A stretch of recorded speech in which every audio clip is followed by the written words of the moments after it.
అందరికీ నమస్కారం అండి. మన వల్ల కాని సమయంలో మనం భగవంతుని ఆశ్రయం కోరుతాం. ఖచ్చితంగా భగవంతుని మీద నమ్మకం పెట్టుకుంటే తప్పకుండా ఆయన కరుణించి మనల్ని కాపాడతారనే నమ్మకం. ఆ నమ్మకం ఎంతగా పెంచుకుంటామో భగవంతుడు తప్పకుండా మనల్ని కాపాడతాడు.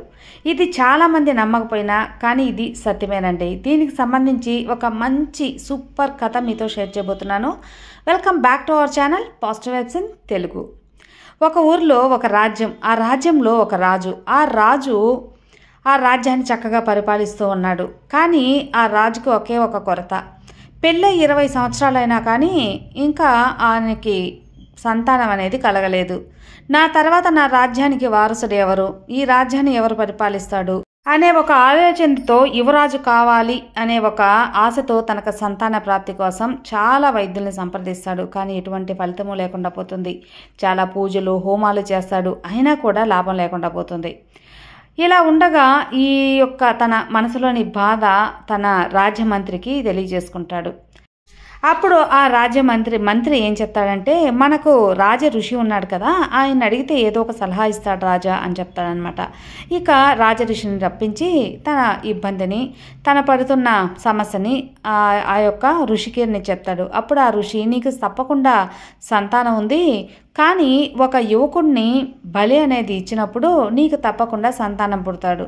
ఈ రాజ్యానికి యువరాజు అనేది తప్పకుండా వస్తాడు అని చెప్పి చెప్తాడనమాట.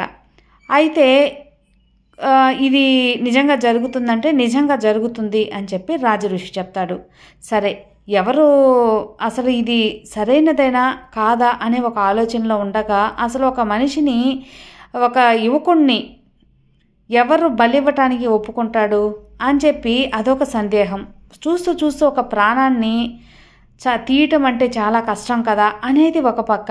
ఇంత సంకోచంలో పడిన ఆ రాజు, సరే ఈ రాజ్యానికి రాజు ఎలాగైనా కావాలి, యువరాజుని నాకు పుట్టించేందుకు ఏదైనా చేస్తాను, దీనికి సలహా కూడా మీరే ఇవ్వండి అని చెప్పి రాజఋషిని అడుగుతాడు. అప్పుడు రాజఋషి, ఏం లేదు, ఈ ఊర్లో దండోరా వేపించు. ఖచ్చితంగా ఒక యువకుణ్ణి బలివ్వటానికి ఒప్పుకున్న వాళ్ళకి మంచిగా ఆస్తి, అలాగే ఈ రాజ్యంలో ఒక భాగం అనేది కూడా ఇస్తాను అని చెప్పి ప్రకటించు, చాలా ఆస్తి కూడా ఇస్తానని చెప్పి ప్రకటించు, రాజ్యం కోసం ఎవరో ఒకరు ముందుకొస్తారు అని చెప్పి తన రాజఋషి రాజుకి సలహా ఇస్తాడు. సరే, అదే విధంగా దండోరా వేపిస్తాడు.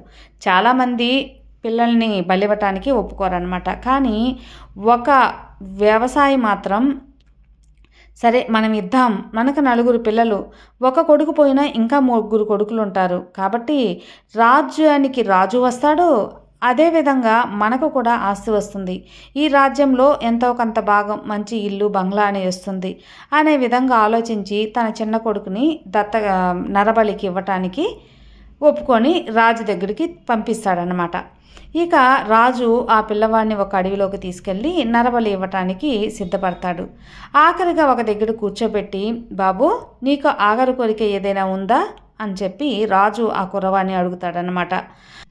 అప్పుడు ఆ యొక్క కుర్రవాడు రాజుతో, అవును, నాకు ఒక బస్తా మట్టి కావాలి, అలాగే ఒక బకెట్ నిండా నీళ్లు కూడా కావాలి అని చెప్పి అడుగుతాడు. సరే, ఇంకా ఆ కుర్రవాడి ఆఖరి కోరిక కదా, తప్పకుండా అదేవిధంగా తన బట్టలతో ఒక బస్తా మట్టి, అదేవిధంగా ఒక బకెట్ నీళ్లు తెప్పిస్తాడు. ఏం చేస్తాడు ఈ కుర్రవాడు అని చూస్తూ ఉండగానే ఆ కుర్రవాడు 3 ఇల్లుల్ని కడతాడనమాట. అంటే మనం ఇసుకలో బీచ్లో ఇల్లు కడతాం కదా ఇసుకతో, అలాగా 4 ఇల్లులు అనేది కడతాడు ఆ కుర్రవాడు. అందులో ఒక ఇల్లు కొంచెం పెద్దదిగానే కూడా కడతాడు. ఇప్పుడు 3 ఇంటిని నీళ్లతో కూల్చేస్తాడు. అదేవిధంగా అందులో ఒక పెద్ద ఇల్లు కూడా కూల్చేస్తాడు. కానీ ఒకే ఒక ఇల్లును మాత్రం కూల్చకుండా అలాగే ఉంటాడు.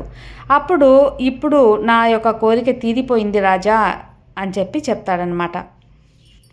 సరే, ఇంకా నాకు ఒక అనుమానం, ఇప్పుడు ఎందుకు ఈ ఇల్లు కట్టావు, ఈ ఇల్లుని మళ్ళీ ఎందుకు కూల్చావు, దీంట్లో అర్థం ఏంటి అని చెప్పి రాజు ఆ కుర్రవాడిని అడుగుతాడు. ఏం లేదు రాజా, ఒకటి మా తల్లిదండ్రుల ఇల్లు, కన్న కొడుకుని డబ్బు ఆశ కోసం నరబలి ఇవ్వటానికి పంపించారు, కాబట్టి అలాంటి తల్లిదండ్రులు ఎక్కడా ఉండకూడదు, ఎవరికి కూడా ఉండకూడదు. అందువల్లే వాళ్ళు ఉండకూడదు అని చెప్పి నేను ఈ ఇంటిని కూల్చేశాను.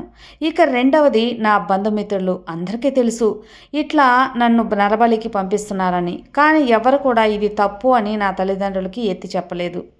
ఇక మూడవది కొంచెం పెద్దదిగా ఉంది కదా, ఇది ఈ యొక్క రాజ్యంలో ఉన్న రాజు ఇల్లు.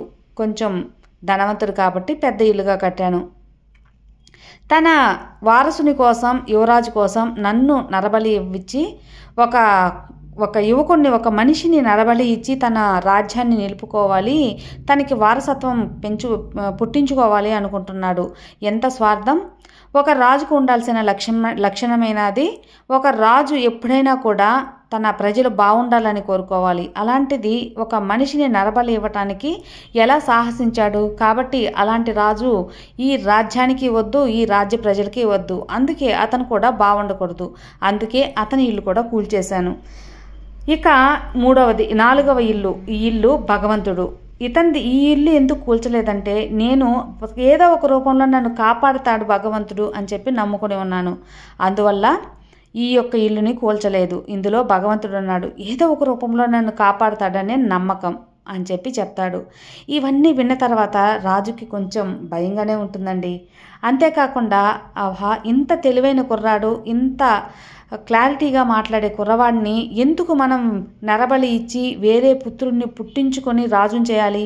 ఈ కుర్రవాడిని దత్తత తీసుకొని మనం ఈ యొక్క రాజ్యానికి రాజుని చేయొచ్చు కదా అనే ఉద్దేశంతో అతన్ని నరబలి ఇవ్వకుండా ఇంటికి తీసుకెళ్ళి తనకి వారసుడిగా దత్తత తీసుకొని వారసుడిగా రాజ్యంలో ప్రకటిస్తాడనమాట. ఆ కుర్రవాడు నమ్ముకున్న భగవంతుడు ఆ రూపంలో కాపాడాడండి. ఆ కుర్రవాడు భగవంతుని మీద పెట్టుకున్న నమ్మకమే తప్పకుండా ఆ రాజు మనసు మార్చి ఆ కుర్రవాడిని దత్తతగా తీసుకొని రాజ్యాన్ని అతనికి సొంతం చేసింది. ఈ కథ మూలంగా మనం తెలుసుకోవాల్సినది, ఎప్పుడు కూడా భగవంతుని నమ్ముకుంటే ఎప్పుడూ మోసం చేయరు, భగవంతుడు ఎప్పుడు చేయి వదలడు అనే ఒక మంచి మెసేజ్తో ఈ కథను ఇంతటితో ముగిస్తున్నాను. ఈ కథ కూడా మీకు చాలా మోటివేషనల్గా నచ్చుతుంది అనుకుంటున్నాను. చాలామంది భగవంతుడే లేడు, భగవంతుడంతా ఒకటి ట్రాష్, అంతా ఉత్తుదే, భగవంతుని నమ్ముకుంటే ఏం కాదు అని చాలామంది అనుకుంటూ ఉంటారు. ఈ కథ ద్వారా భగవంతుని నమ్మేది తప్పకుండా మనల్ని చేయవద్దు అని నమ్మైన కొంతమంది కొంచెం భక్తిలో ఉంటారు అని మనస్ఫూర్తిగా నమ్ముతున్నాను. మనల్ని మించిపోయినప్పుడు భగవంతుడు కాపాడుతాడనే నమ్మకమే మనల్ని గట్టెక్కిస్తుంది. సో అది ఫ్రెండ్స్ ఈరోజు వీడియో. ఈ వీడియో నచ్చితే లైక్ చేయండి, మరికొంతమందికి షేర్ చేయండి. కొత్తగా మన ఛానల్ చూస్తే సబ్స్క్రైబ్ చేసుకోండి. మరో మంచి కథతో మీ ముందుకు వస్తాను. అంతవరకు have a good day friends. Thank you for watching. Bye.